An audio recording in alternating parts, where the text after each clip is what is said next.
साथियों नमस्कार।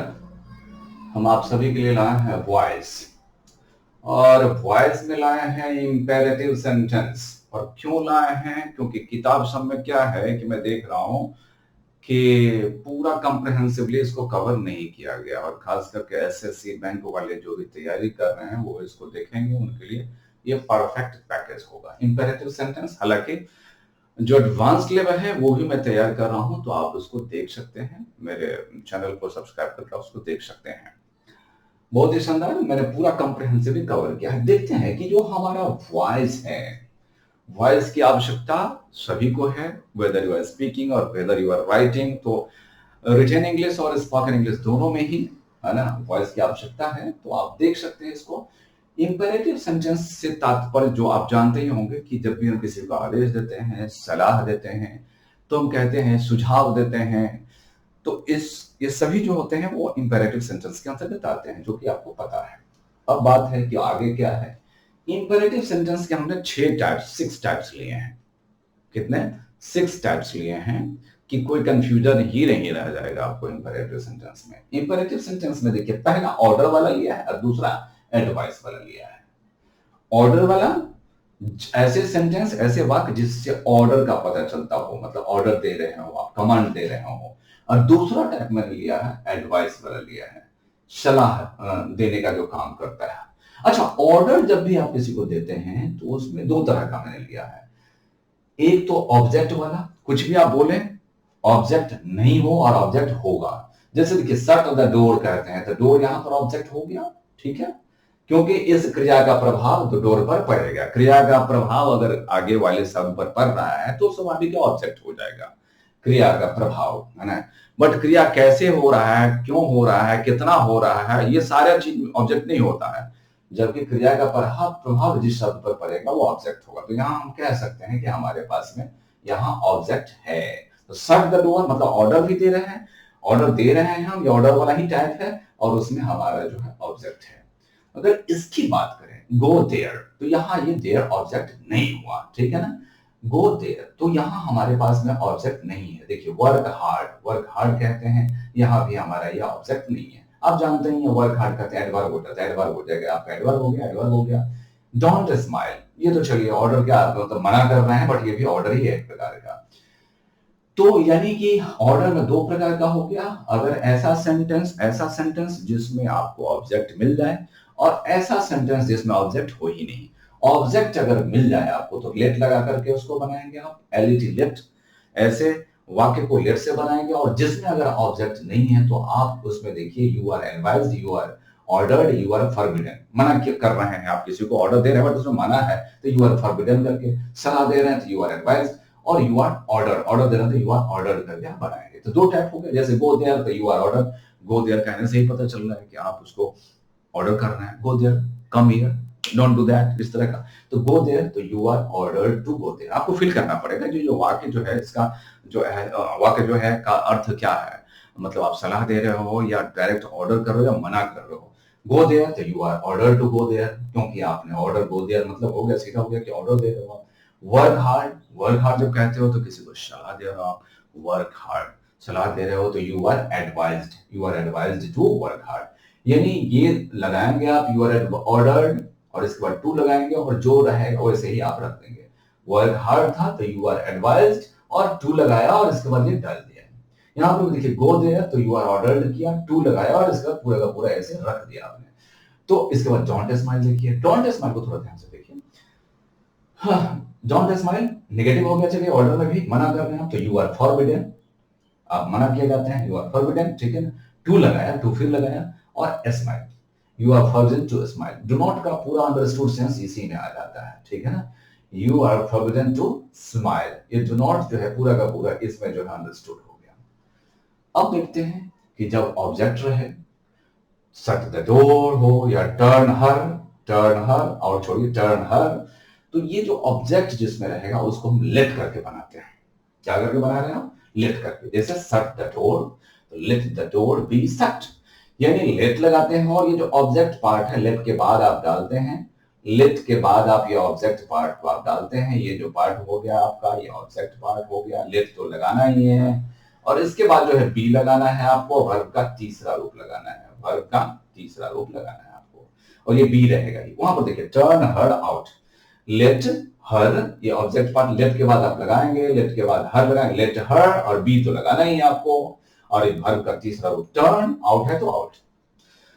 चलिए tell her to read Gita, again यहां देखिए लेट, लेट तो लगाना ही है, चूंकि देखिए टेल हर ऑब्जेक्ट आ गया, ऑब्जेक्ट वाला में हमने कहा कि ऑब्जेक्ट वाला रहेगा तो लेट लगा करके आपको बनाना है। तो लेट, लेट लगाया सबसे पहले तो लेट लगेगा, इसके बाद जो है ऑब्जेक्ट वाला जो पार्ट है वो आएगा लेट हर, इसका बी लगाएंगे ही आप, और इसके बाद वर्ब का तीसरा रूप आपको लगाना है, और बाकी जो जैसे ही वर्ड है वो वैसे हमने रख दिया, ठीक है। तो let her be told to read Gita.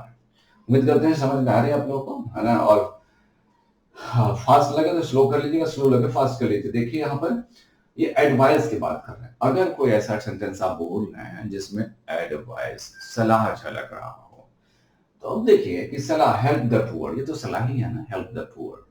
तो ऐसे वाक्य जिससे सलाह का भाव, बोध, एहसास हो, help the poor, the poor should be helped, यानी ऐसे वाक्य को आप शुड भी लगा करके आप बनाएंगे, शुड बी या शुड नॉट बी, नेगेटिव रहेगा तो शुड नॉट बी या शुड बी, जैसे हेल्प द पुअर, ठीक है ना। यानी ऑब्जेक्ट पार्ट को जो है, ये देखिए ऑब्जेक्ट पार्ट को आप पहले रखेंगे, शुड भी लगाएंगे, और वर्ब का तीसरा रूप जो है आप डाल देंगे, डोंट इंसल्ट द पुअर। तो द पुअर ऑब्जेक्ट पार्ट पहले लाइए, फिर शुड, नेगेटिव है तो शुड नॉट लगाइए उसके लिए, शुड नॉट, और be, should not be, should भी तो है तो शुड नॉट भी हो जाएगा, शुड बी का शुड नॉट बी चूंकि नेगेटिव था, और वर्ब का तीसरा रूप लगाइए, ये आपका खत्म हो जाएगा। तो ये जो है आपने देखा कि इंपेरेटिव के 3 टाइप्स था। अब दूसरे स्लाइड में हम आपको 3 टाइप्स दे रहे हैं, और इसको देखने के बाद आपको इंपेरेटिव सदा के लिए खत्म हो जाएगा, फिर आपको कभी देखने की जरूरत ना पड़ेगी। पहले पॉज कर लेते हैं। हाँ तो साथियों ये रहा आपका बाकी का 3, यानी इंपेरेटिव में 3 की चर्चा पहले हम लोगों ने कर लिए हैं, और ये रहा आपका 3। अब इंपेरेटिव में ये देखना है आपको कि लेट से अगर कोई सेंटेंस शुरू है एक्टिव में, जैसे let me do this work, ठीक है, हालांकि लेट से यहां भी है तो कंफ्यूज ना हो, ठीक है ना, लेट से यहां भी है, लेकिन यहां गौर करेंगे आप, वहां ऑब्जेक्ट है और यहां ऑब्जेक्ट नहीं है, वहां ऑब्जेक्ट है और यहां ऑब्जेक्ट नहीं है। तो लेट से अगर कोई वाक्य शुरू होता है एक्टिव वॉइस में और ऑब्जेक्ट आपको मिल जाता है, तो उसको बनाने का जो पैटर्न देख लीजिए। सबसे पहले देखिए ये let me do this work, let me do this work, तो ये देख लीजिए, है ना, ये देख लीजिए किस तरह से हमने फ्रेमिंग किया, लेट दिस वर्क, है ना, यानी ऑब्जेक्टिव पार्ट जो है ना, मेन वर्ब के बाद जो ऑब्जेक्ट है यहाँ पर, वो ऑब्जेक्टिव पार्ट लेट के बाद आ जाएगा, late the work be done, और बाय मी, ठीक है, लेट मी है तो बाय मी, लेट हिम है तो बाय हिम, जो भी है। तो यहां देख लीजिए लेट द वर्क या लेट दिस वर्क, यहां दिस है तो यहां दिस लगाइएगा, let this work be done by me. दूसरा देखते हैं, let us discuss the matter, यहां पर भी देख लीजिए, आप देख लीजिए let us discuss the matter, object आपको मिल गया है, ठीक है। तो अब देख लीजिए let the matter be discussed, let the matter be discussed, ठीक है, let the matter be discussed, ठीक है ना। अस है तो आप जानते ही हैं, अस है, दे है, पब्लिक है, पुलिस है, बहुत सारे ऐसे सब्जेक्ट होते हैं जिसको बाय लगाने की आवश्यकता नहीं होती है, क्योंकि उसका दायरा बहुत वाइड होता है, इसलिए let the matter be discuss से पता चल जाता है कि हम लोग ही डिस्कशन करेंगे, इसलिए बाय अस लगाने की जरूरत नहीं है। बट वहां बाय मी इंडिविजुअल हो गया, ठीक है ना, इसलिए बाय मी वहां लगाने की जरूरत पड़ी। तो लेट से जो वाक्य शुरू होंगे वो इस तरह से आप सॉल्व करेंगे। प्लीज और काइंडली वाला तो आपको पता ही होगा, जब भी प्लीज और काइंडली आपको मिल जाता है तो यू आर रिक्वेस्टेड करके बनाते हैं, यू आर रिक्वेस्टेड, जैसे please give me a book, तो you are requested to give me a book, please sit down, you are requested to sit down, है ना, उसी तरह से, है ना, kindly post this letter, kindly लगा हुआ है, प्लीज और काइंडली जैसे ही देखिए आप तो यू आर रिक्वेस्टेड टू, और बाकी जो है इस काइंडली और प्लीज को हटा दीजिए, और बाकी जो बच गया उसको वैसे टू के बाद डाल दीजिए।